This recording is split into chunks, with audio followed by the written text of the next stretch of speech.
Tonight on To The Point. From El Dorado County, I do not feel he's safe for our community. To Placer County. Having somebody like this released in our community is egregious. Many community members say they do not want people convicted of sexually violent crimes in their communities. We want to be reasonable, but we need you to be reasonable in this process as well. There's got to be another way. There's got to be another place.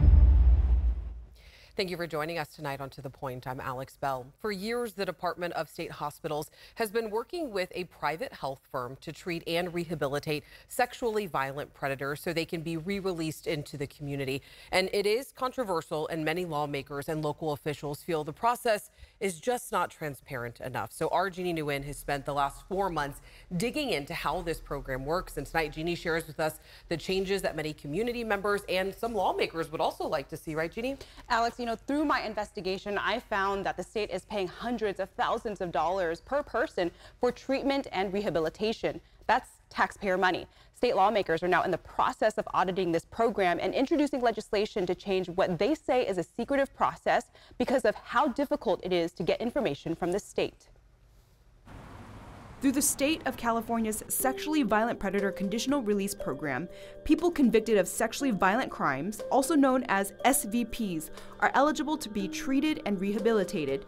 Once they complete their prison sentence, the goal is to safely re-enter them into our communities. The crimes they've committed are heinous. Rape with murder, rape with an object, multiple young victims. State Senator Brian Jones believes this should not be happening in any community, and he's introduced Senate Bill 832 to double down on the state's responsibility to monitor SVPs once they're re-released. The director of state hospitals has to sign off on these, that public safety be the #1 concern. And the bottom line is we just want to put the responsibility of keeping an eye on these guys back on the state where it belongs. The California Department of State Hospitals is in charge of the SVP program.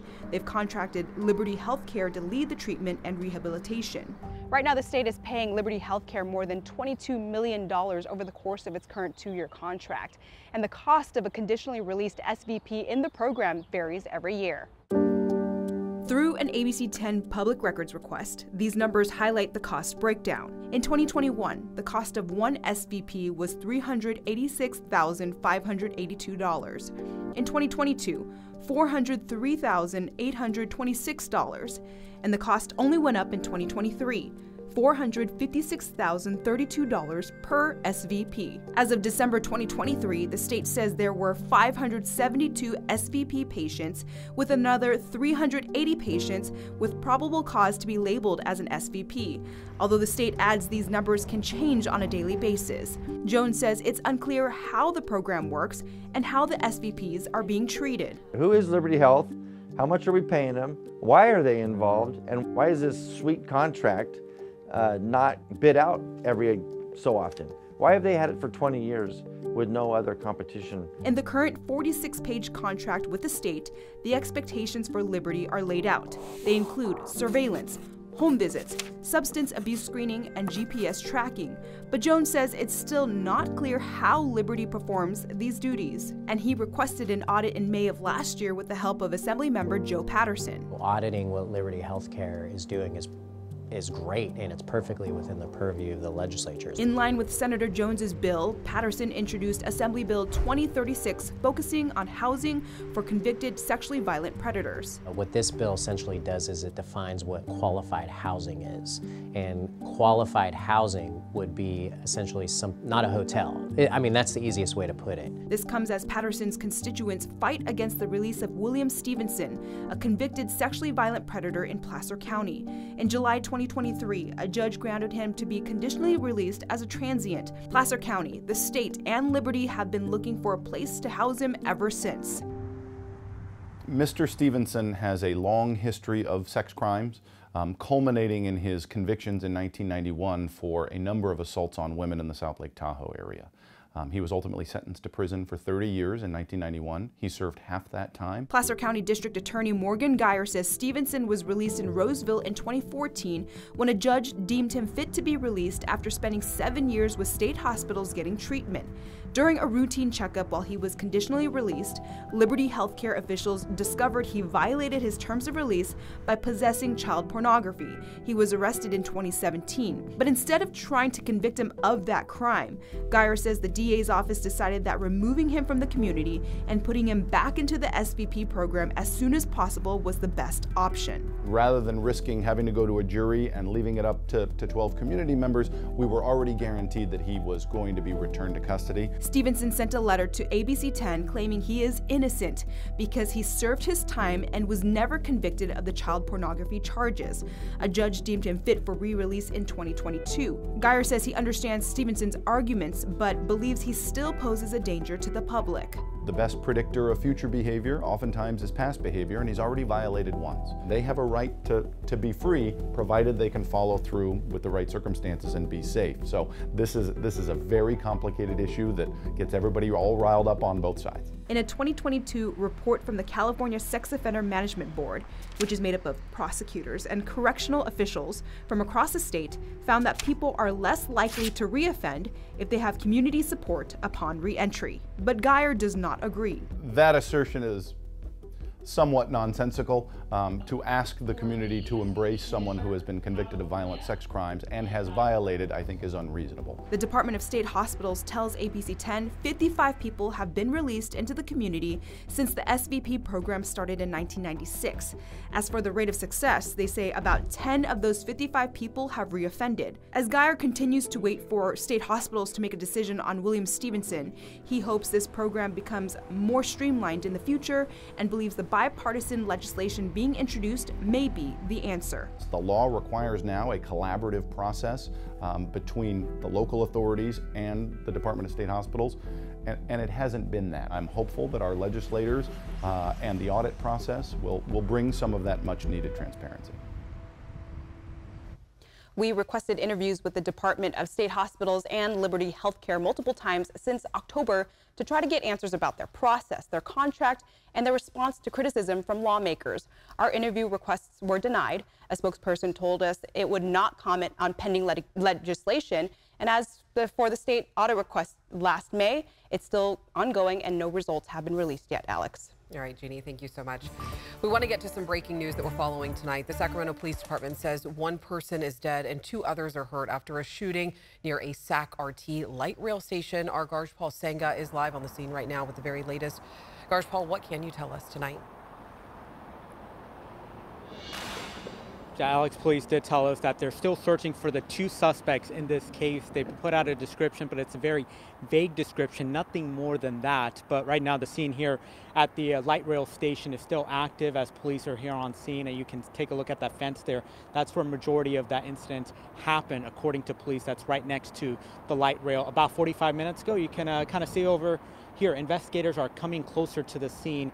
They arrived about 45 minutes ago. They've been debriefed, and right now they're taking over this portion of the investigation. Now, according to the Sacramento Police Department, it happened around 3:15 at the University and 65th Street station in East Sacramento. Police say they found one man with a gunshot wound who died from his injuries at the scene, and at least 2 people were shot and taken to the hospital, and their condition is not known at this time. Now, police are looking for 2 suspects who are considered armed and dangerous. Both are men. One is wearing a black hoodie with blue jeans, and the other is wearing a gray hoodie with black jeans. So the University 65th Street station is closed, and they're asking everyone if they still need to use light rail to go to the Power Inn station. And police are also investigating carjacking not too far from here. Right now they have a car pulled over at the Sac State campus. Police are unable to confirm it is related to the shooting, but we're told Sac State Police are helping Sac PD in this investigation. So they tell us they're going to be out here for a few more hours investigating this incident. Again, it's a triple shooting. 1 person has died, 2 are injured. We don't know their conditions just of yet, but we're told they're still searching for those 2 suspects. Alex. All right, still a very active scene. Thank you so much, Garjpal. We will continue to follow this story and bring you updates online and on air. Make sure you download our free ABC 10 app to stay up to date. Still ahead, onto the point, voters in California have passed Prop 1, but what does that mean for funding in our area? We break it all down for you after the break. And we're tracking the next storm system headed our way, the timing and how much rain and snow we'll see this weekend. Plus, State Farm says they plan to not renew thousands of policies. We talk with an insurance expert about what this could mean for you. And later, outrage over rezoning plans in Placer County, the plan to bring new housing to a rural community.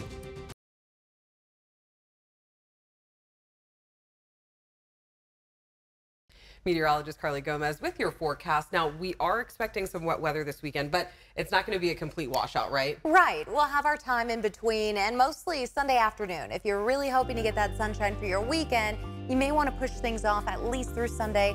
And as we get past the morning hours, we're seeing a winter storm warning, though, in effect from Friday until Sunday morning. Heavy snowfall expected with as much as 1 to 2 feet possible. And again, 6 p.m. Friday until about 8 a.m. on Sunday. We'll see gusty winds and difficult travel. Now, we'll also expect to see a winter storm warning. This is going to be in effect for the higher Sierra spots, mostly in those local communities around Truckee, South Lake Tahoe. Could get about 3 to 8 inches.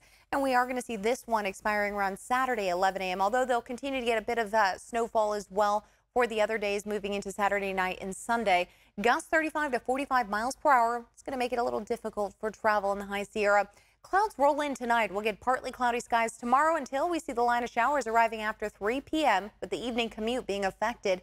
By 11, some downpours coming in from Stockton to Sacramento and into the foothills with heavy snowfall as well. On and off showers for your Saturday with peaks of sunshine are going to bring about thunderstorm chances, and the heavier rain coming in again overnight from Saturday into Sunday morning before things wrap up.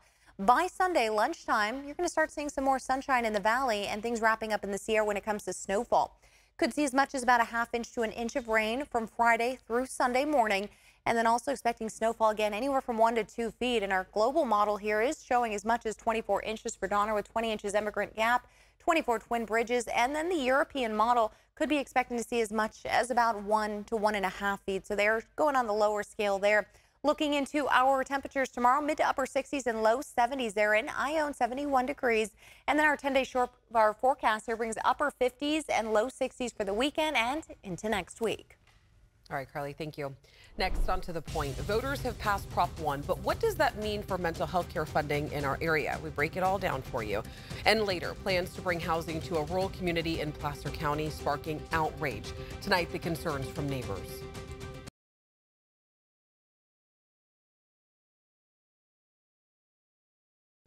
Welcome back. The majority of California voters have said yes to Proposition 1, and it is the first change to the state's mental health care system in 20 years and will impose requirements on counties to spend money to tackle the state's homelessness crisis.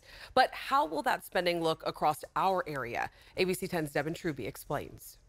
After a very tight race and more than 2 weeks after the primary election, Proposition 1 has passed. The initiative reconfigures a decades-old millionaire tax for mental health services and approves a $6 billion bond for thousands of treatment and housing beds. And counties will be required to spend about 30% of the money they receive from that millionaire tax on housing the homeless. What it will require the county to do is to prioritize and make some shifts into how we're currently funding behavioral health services so that we can divert some of those dollars to serving unhoused populations. Prior to Prop 1, counties could use that money for all mental health services like outpatient and crisis services. In Sacramento County, that means $27 million will be redirected to the unhoused. In Butte County, it translates to $6 million taken from early intervention and prevention programs. Cut our programs that are like vocational in nature that help people with employment, outreach programs such as our African American Cultural Center or our Monocultural Center. We also have some programs like our Stonewall Alliance, which serves LGBTQ individuals, or our homeless outreach teams, among others. Butte County has a small homeless population, 1,300 people. For them, Prop 1 is less about the homeless housing and more about substance abuse. Prop 1 allows more people to qualify for addiction services. That opens the door for a lot more people to potentially get services with this funding. However, there's no new funding coming to counties to provide those services. 5% less funding to be exact. There are grant programs available in the new $6 billion of funding, but smaller counties worry they won't be able to compete against bigger counties with more need. Sacramento County is applying. We will absolutely leverage any opportunity we have to build additional affordable housing for folks who are experiencing behavioral health issues. And California will be paying for Prop 1 over the next 30 years. According to the State Legislative Analyst's Office, there will be 30 payments of $310 million. And with the interest on those payments, this could all cost California a total of $9.3 billion when all is said and done. Let's get straight into your price points tonight, because State Farm announced they will not renew 72,000 policies in California to, quote, ensure its long-term sustainability. Here's what we know so far. About 30,000 of those policies include homeowners, rental dwellings, and other property insurance. The other 42,000 include commercial apartment policies. And State Farm says these policies represent about 2% of their policy count in California. The company says that they will notify customers impacted prior to their policy expiration, and the changes will occur on a rolling basis starting on July 3rd for those homeowners, renters, and other property policies. But for those commercial apartment policy changes, that will begin on August 20th. And if you are a State Farm policyholder, you might be wondering, what should I be doing right now? So we checked in with insurance expert Carl Sussman, who says that if you are able to get a new policy, take it. The most important thing is if you're getting non-renewed, get replacement coverage and take it now, as in right now. Don't wait for the other policy to expire. You can cancel the old policy if you want, or just have double coverage for a couple of months. But if you've got it, grab it, hold on tight, because it's very, very difficult, if not impossible, to get certain types of coverage. We also reached out to the California Department of Insurance regarding State Farm's announcement. In a statement, they said, in part, State Farm General's decision today raises serious questions about its financial situation, questions the company must answer to regulators. And the state says that they have been working with State Farm to plan for improvement. The California Department of Insurance says if you are an affected State Farm customer, you can contact them at 800-927-4357 or insurance.ca.gov for help. And we do have all this information posted on our website, abc10.com. The Justice Department has announced an antitrust lawsuit against Apple. They are accusing the tech giant of engineering an illegal monopoly in smartphones that boxes out competitors, stifles innovation, and keeps prices artificially high. Apple called the lawsuit wrong on the facts and the law and said that it will vigorously defend against it. Next, on to the point. Concerns over plans to bring new housing to Placer County. The upset from neighbors.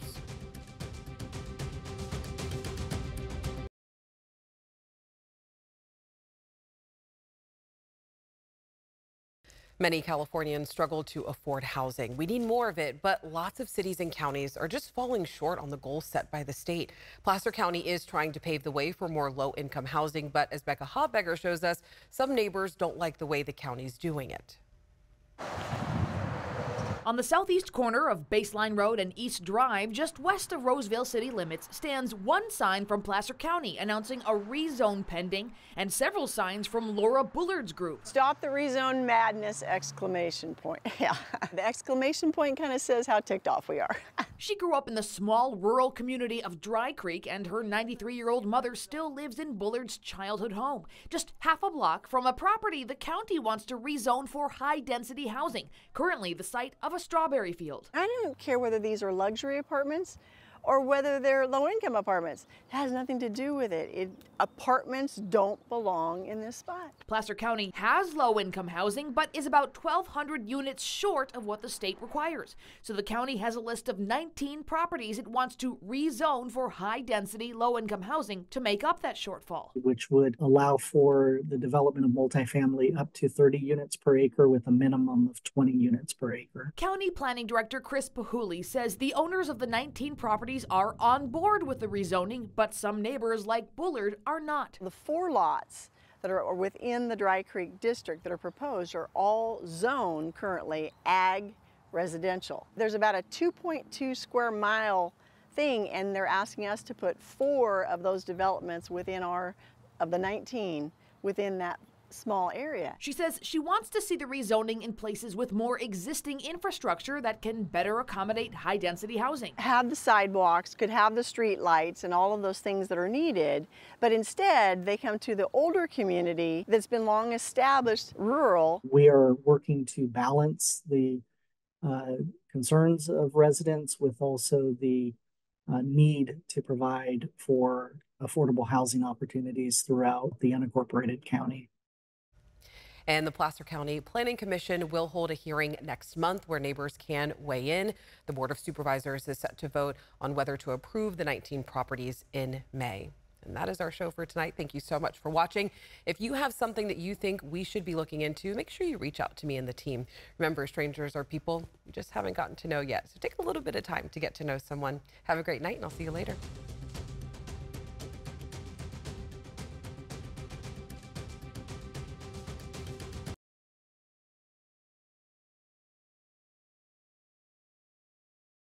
Hey, it's Alex. I just wanted to say thank you so much for watching. The To The Point team and I love hearing from you, and I hope that you'll stay in touch. And don't forget, you can always email me and the team at tothepoint@abc10.com, or you can even send us a text message at 916-321-3310.